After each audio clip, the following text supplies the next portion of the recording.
KPY பாலாவோட scam நம்ம எல்லாருக்குமே தெரியும். இதற்கு கேபிஒய் சரத் என்ன சொல்லியிருக்காரு, ஆதவன் அப்படிங்கிற சன் டிவில வேலை செய்யற இவரை ஆங்கர் எல்லாருக்குமே தெரியும். இவர் என்ன சொல்லியிருக்காரு, இது போன்ற பல விஷயங்கள் நம்ம விளாவறையா ரொம்ப எக்ஸ்போஸ்டாவே நம்ம பேச போறோம்.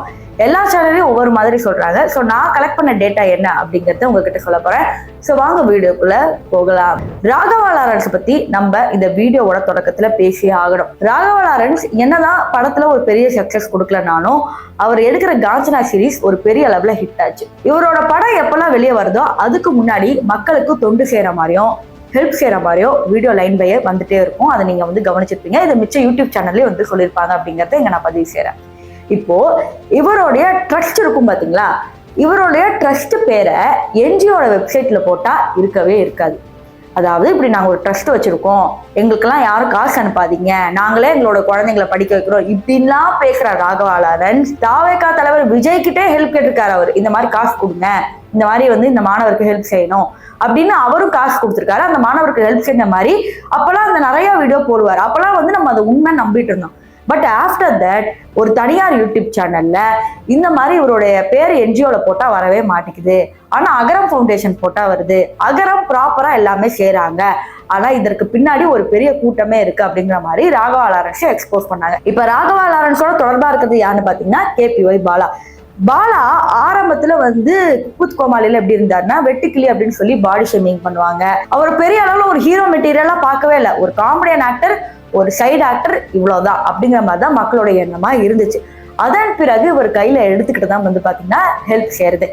ஆரம்பத்துல இவர் வின் பண்ணும் போது டைட்டில்ஸ் எல்லாம் நிறைய விஜய் டிவில வின் பண்ணாரு இல்லையா, அவர் என்ன சொன்னாருன்னா, இந்த மாதிரி நான் ரொம்ப கஷ்டப்பட்டு வந்தேன், என்னோட திறமைக்கான உழைப்பு தான் இது அப்படிங்கிற மாதிரி பேசினாரு. பட் இவர் ஆரம்பத்துல மக்களுக்கு அதை செய்வேன் இது செய்வேன்னு பெருமளவுல எந்த இடத்துலயும் விவரிக்கவே இல்லை. ஆனா சமீபமா பாத்தீங்கன்னா ஒரு 2-3 வருஷம் நினைக்கிறேன், இந்த இடத்துலதான் பாத்தீங்கன்னா மக்களுக்கு நிறைய செய்யற மாதிரி இவர் வீடியோ போட்டிருந்தாரு. அப்பத்துல இருந்தே வந்த விமர்சனம் என்னன்னா, ஒருத்தவங்களுக்கு உதவி செய்றீங்கன்னா எதுக்கு பப்ளிசிட்டி பண்றீங்க? இப்ப அகரம் சூர்யாவை எடுத்துட்டீங்கன்னா அவரு உதவி செய்யறாரு, ஆனா அவர் எல்லா உதவியும் பப்ளிசிட்டி பண்ணவே இல்லை.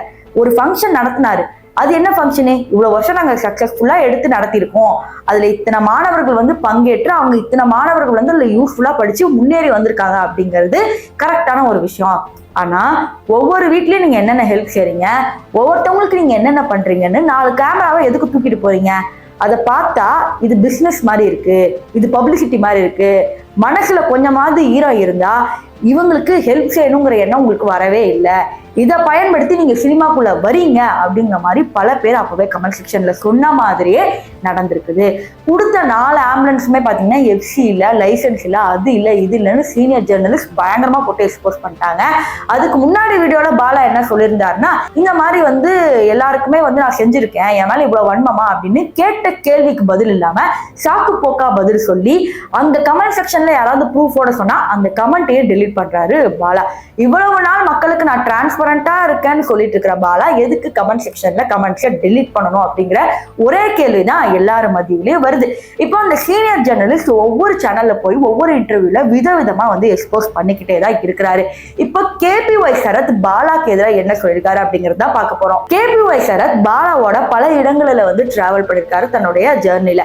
அவர் ஒரு தனியார் இன்டர்வியூல என்ன சொல்லியிருக்காருன்னா, நான் உதவி செய்யணும் அப்படிங்கிறது என்னோட ஆசை தான், ஆனா நான் பப்ளிசிட்டி பண்ணி தான் உதவி செய்யணுங்கிற அவசியம் எனக்கு இல்லை அப்படிங்கிற மாதிரி சமீபத்துல இன்டர்வியூல சொல்லியிருக்காரு. அப்ப இவருக்கே தெரிஞ்சிருக்கு பாலா எப்படிப்பட்ட ஒரு ஆள்னு. ஆதவன் அவர்களை பத்தி உங்களுக்கு எல்லாருக்குமே தெரியும். அவர் பாலாவோடையும் அமுதவாணனோட பயங்கரமான ஒரு க்ளோஸான ஒரு ஃப்ரெண்டு. ஆனா இந்த விஷயத்த கேள்விப்பட்ட உடனே போன் பண்ணப்ப அங்கேயும் சாக்கு போக்குகளை சொல்லியிருக்காங்க. இப்ப எல்லாருமே நடிகைகள் கூட வேலை செஞ்சவங்க மக்கள் எல்லாரும் கேள்வி கேட்கறது என்னன்னா, ஆமானா ஆமான்னு ஒத்துக்கோங்க, இல்லையா அப்படின்னா ப்ரூஃபை சப்மிட் பண்ணுங்க, அதை விட்டுட்டு வன்மத்தை கொட்டுறீங்க, கடிக்கிறீங்க, அடிக்கிறீங்க அப்படின்னு சொல்றது எந்த விதத்துல நியாயமாகும்? ஃபார் எக்ஸாம்பிள், ஒரு சில பேர் என்ன சொன்னாங்கன்னா, எனக்கு அப்பவே தெரியும்டா, இவனை போட்டு பாலானாவே அடிங்கடா அப்படிங்கிற மாதிரி ஒரு சில பேர் சொன்னாங்க. ஆனா இன்னும் ஒரு சில பேர் என்னன்னா, டே அவனை போட்டு அடிக்காதீங்கடா, அவன் 4 ஆம்புலன்ஸ் ஃப்ராடு பண்ணாலும் கொஞ்சம் பேராவது நல்லது அனுபவிச்சிருக்காங்களா அப்படின்னு சொல்றது எவ்வளவு பெரிய அஃபென்ஸ் பாருங்க. ஆம்புலன்ஸ் அப்படிங்கிறது உயிரை காக்கக்கூடிய ஒரு வண்டி, ஆனா அதுல ஸ்கேம் செஞ்சுட்டு இவர் பண்ண சின்ன சின்ன உதவிகளை மேற்கோள் காட்டி PR கமெண்ட்ஸ் வச்சு பாலா கவர் பண்ணிக்கிட்டு இருக்காரு. ஸோ இதற்கு அரசாங்கம் எந்த ஒரு நடவடிக்கையும் எடுக்கலையா, இல்ல இதற்கு பின்னாடி அரசாங்கமே இருக்கா? பாலாவை எதை வச்சு ட்ரை பண்ணிட்டு இருக்காங்க? ராகவா லாரன்ஸ் என்ன வச்சு ட்ரை பண்ணிட்டு இருக்காரு அப்படிங்கிறது இன்னும் மக்களுக்கு தெளிவான ஒரு செய்தி கிடைக்கவில்லை, பதிலும் கிடைக்கவில்லை. அது அந்த சீனியர் ஜேர்னலிஸ்ட் கூடிய சீக்கிரம் எக்ஸ்போஸ் பண்றதா சொல்லியிருக்காரு. ஸோ இந்த வீடியோ பத்தி நீங்க என்ன நினைக்கிறீங்க? இதெல்லாம் பாலா பண்ணிருப்பாங்கன்னு உங்க கனவுல கூட நீங்க நினைச்சிருக்க மாட்டீங்க. ஆனா இன்னும் சொல்ல போனோம்னா, இப்ப இன்ஸ்டாகிராம்ல இருக்கிற பல இன்ஃபுளுசர்ஸ் மிச்சவங்களுக்கு உதவி செய்யற அப்படின்னு சொல்லி வீடியோ போட்டுட்டு இருக்கிறாங்க. அதே 4 கேமரா வச்சு. உதவி செய்யறது அப்படிங்கிறது இடது கை செய்யறது வலது கைக்கு தெரியக்கூடாது அப்படிங்கிற மாதிரி சொல்லுவாங்க. மனசுல ஈரம் இருந்தா உதவி செய்யுங்க, அதுக்கு கேமரா வச்சு உதவி செய்யாதீங்க. ஒருவேளை நீங்க உதவி செஞ்சது மக்களுக்கு தெரிய வந்துச்சுன்னா தானாவே ஆட்டோமேட்டிக்காவே நீங்க மீடியால வருவீங்க. 4 கேமராவை எடுத்துட்டு போய் செய்யணுங்கிற அவசியமே இல்லை அப்படிங்கிற மாதிரி பல பேர் சொல்லிட்டு இருக்காங்க. பட் இன்ஃபுளுசர்ஸும் சரி, பாலா மாதிரி அப்படிங்கிற இந்த ஒரு சில ஆளுங்களும் சரி 4 கேமரா வச்சுதான் பப்ளிசிட்டி பண்ணிட்டு இருக்காங்க. முதல்ல இது ஓகே, இவர் பண்றது கரெக்ட் தான் அப்படின்னு தோணுனாலும் அதுக்கப்புறம் கொஞ்ச நாளுக்கு அப்புறம் எனக்கு இது உணர வந்துச்சு. ஸோ நீங்க இதை எப்படி நினைக்கிறீங்க? பாலா செய்யறது கரெக்டா தப்பா அப்படிங்கிறத கமெண்ட் செக்ஷன்ல சொல்லுங்க.